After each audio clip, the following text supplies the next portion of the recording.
नमस्कार दोस्तों, history talks में आपका स्वागत करता हूं। मैं आपका दोस्त लोकेश कौशिक। जब बेल्जियम ने कांगो को आजाद किया तो उसके फौरन बाद कांगो में गृह युद्ध छिड़ गया। कांगो ने संयुक्त राष्ट्र संघ से मदद की गुहार की और कांगो में पहली बार शांति सेना भेजी गई। भारत की 3/1 गोरखा राइफल भी भारत की तरफ से भेजी गई, जो कि 99 इन्फेंट्री ब्रिगेड में शामिल थी, जिसमें 3000 सैनिक थे। अक्टूबर 1961 शांति सेना और विद्रोही जेंडामरी के दो शराबी सैनिकों के बीच स्थानीय औरतों को छेड़ने की वजह से झगड़ा हो गया। शांति सेना ने जब छेड़छाड़ का विरोध किया तो जेंडामरी सैनिकों ने एलिजाबेथ विले चौकी पर कब्जा करके रास्ता बंद कर दिया। शांति सेना की सप्लाई कट गई थी और जब कुछ सैनिकों को इसको खुलवाने के लिए भेजा गया तो जेंडारमरी सैनिकों ने 14 शांति सैनिकों को बंधक बना लिया।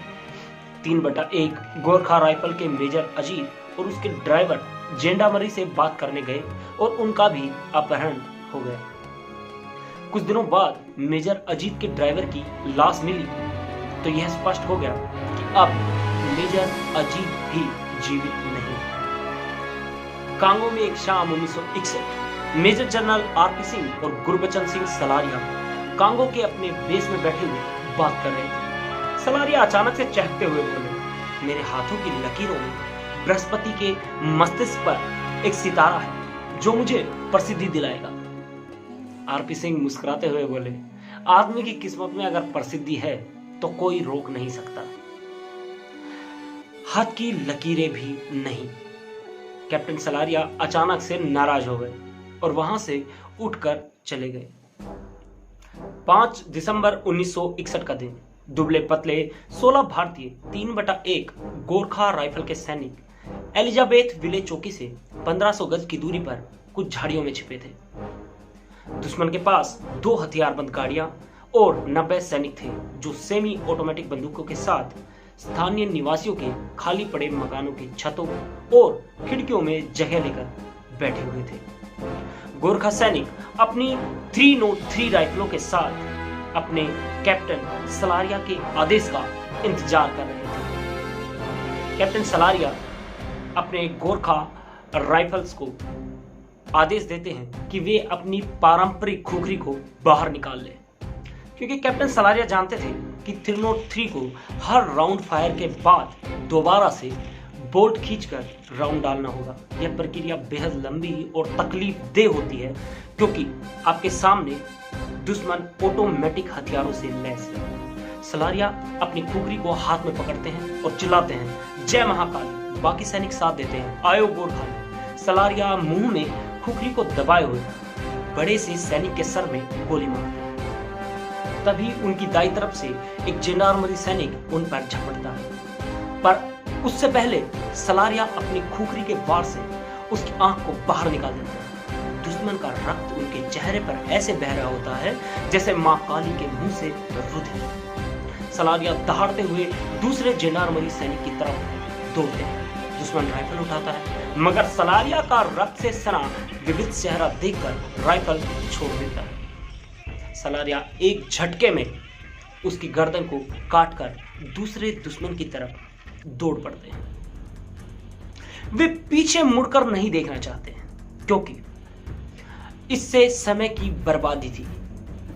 कैप्टन सलारिया अपने मेजर अजीत सिंह की मौत का बदला लेना चाहते थे और इस मौत का बदला लेने में वो इतने पागल हो गए कि खुद उनके सैनिक भी नहीं समझ पा रहे थे कि उन्हें हुआ क्या है। सलारिया के सर पर खून सवार था, कितने मारे गिनती करना मुश्किल था।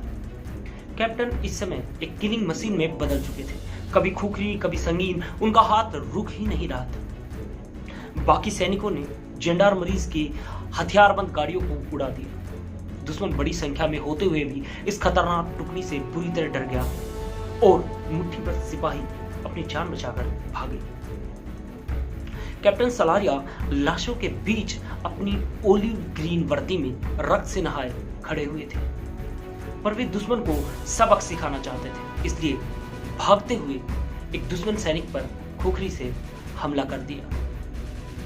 पर इससे पहले कि दुश्मन गिरता, एक जेंडारमरी सैनिक की ऑटोमेटिक राइफल से एक गोली सीधे सलारिया की गर्दन में जा लगी। कैप्टन सलारिया ने मुड़कर उस ओर देखा और उसी तरफ दौड़ लगाने का प्रयास किया, मगर एक और गोली उनकी गर्दन में जा धसी। सलारिया पर बेहोशी छाने लगी थी। वे संघर्ष करना चाहते थे, पर उनकी आंखें बंद होने लगी। आखिरी दुश्मन को भी सलारिया के साथियों ने मार गिराया। एलिजाबेथ विले फ्री हो गया। शांति सैनिकों का फिर से वहां पर कब्जा हो गया। जेंडामरी सैनिकों में सलारिया और उनकी टुकड़ी का खौफ ऐसा पसरा कि फिर वे भारतीय सैनिकों से हमेशा के लिए बचते नजर आए। मगर भारत का ये वीर जवान सच में हाथ की रेखाओं के कहे अनुसार अपने आप को अमर कर गया। हाथ की रेखाओं के कहे को सच कर गया। मेजर जनरल आरपी सिंह ने कांगो युद्ध के इकलौते भारतीय परमवीर विजेता पर किताब लिखी, a story on the mount of Jupiter. Captain Salaria का जन्म 29 नवंबर 1935 को सकरगढ़ में हुआ था, जो अब पाकिस्तान में है। कैप्टन सलारिया शुरू से ही अपने साथियों के लिए कुछ भी कर गुजरने का जज्बा रखते थे। ऐसा एक बार तब भी हुआ था जब उनके एक साथी को एक दूसरे कैडेट ने बेइज्जत कर दिया था। कैप्टन सलारिया ने उस कैडेट को मुकाबला करने की चुनौती दी। ये एक बॉक्सिंग मैच था। कैप्टन सलारिया उस दूसरे कैडेट को तब तक मारते रहे जब तक वो बेहोश नहीं हो गए। बाकी साथियों ने बड़ी मुश्किल से उस कैडेट की जान बचाई। कैप्टन सलारिया अपने साथियों के लिए, अपने दोस्तों के लिए और अपने देश के लिए बेहद निष्ठावान थे। सत सत नमन कैप्टन सलारिया। तो दोस्तों, कैसी लगी आपको आज की वीडियो हमें बताना न भूलें। मैं आपका दोस्त लोकेश कौशिक। जय भूतेश्वर।